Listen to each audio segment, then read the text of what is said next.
Alright guys, thanks for joining us today as we are riding through the mountains. I'm on the bike with the camera, and unfortunately we're not vlogging, so I'm doing some voiceovers just so you can kind of get an idea of what's going on. We're in Southwest Virginia, riding through the beautiful mountains. I'm on BMW GS1200, my buddy's in front on the V-Strom 1000, and we have just been out for a day ride and having a blast. So we're cruising along through the mountains and we're communicating to one another through our headsets, and things are going well. We are, like I said, having a great time, and all of a sudden I see his tail end of his bike start to move back and forth a little bit as we come up over a hill, and then I hear him through the headset crashing basically. Now unfortunately I don't have the actual crash of him going down on video, but I'm there right after, and you can kind of see how the bike ends up, and so we'll get to that here in just a second.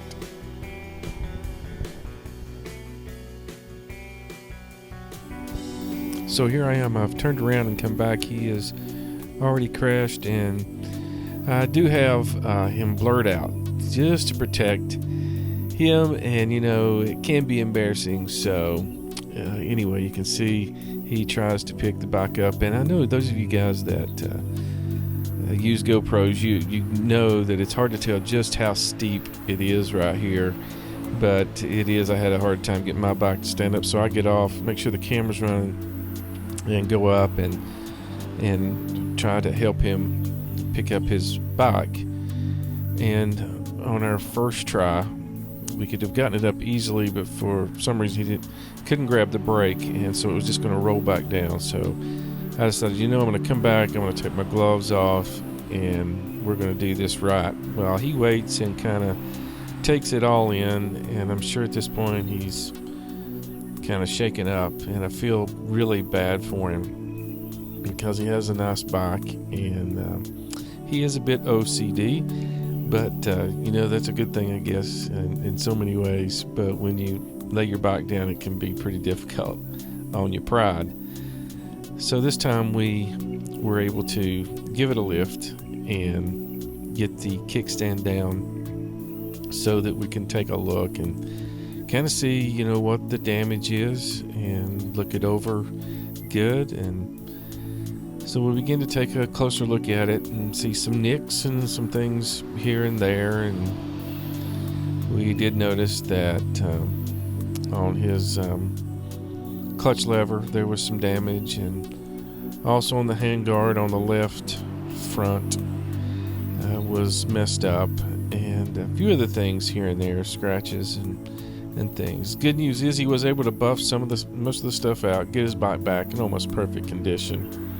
I was not surprised at all about that, but again, it was difficult to see him. And the way he went down, he was come over this little hill you see here, and his I don't know if he locked the front wheel up, what happened, but he kind of fell forwards and landed. And luckily he was okay, not hurt, and you can see he wears all the protective clothing like I do, and he has Aero Stitch pants on and Aero Stitch jacket. He also has on protection there around his back, and full believer in all the gear all the time.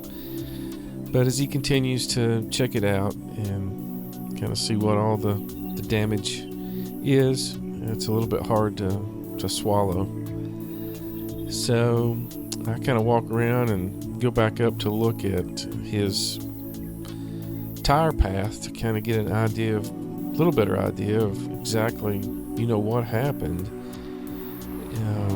And I really couldn't tell, other than it looked like he locked his brakes up and ended up just going over forward. And I will tell you, like I said, we were talking through our headsets, and it was amazing, the sound, the noises he was making, and I was, you know, maybe 40 yards behind him at the most, and I remember saying to him, "Are you okay? Are you all right? Are you all right?" And I could hear a bunch of noises when he hit the ground, so it scared me.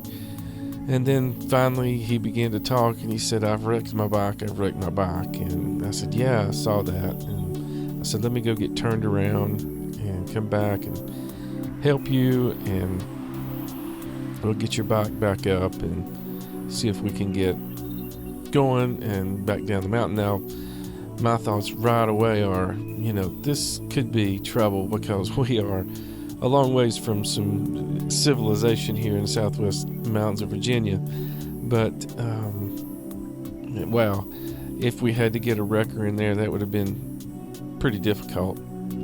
So, anyway, we were able to check the bike out good, and it did look rideable. Nothing bent up as far as the the forks, or no damage to tires that we could tell, or anything like that. So before long here, we kind of get the bike going again.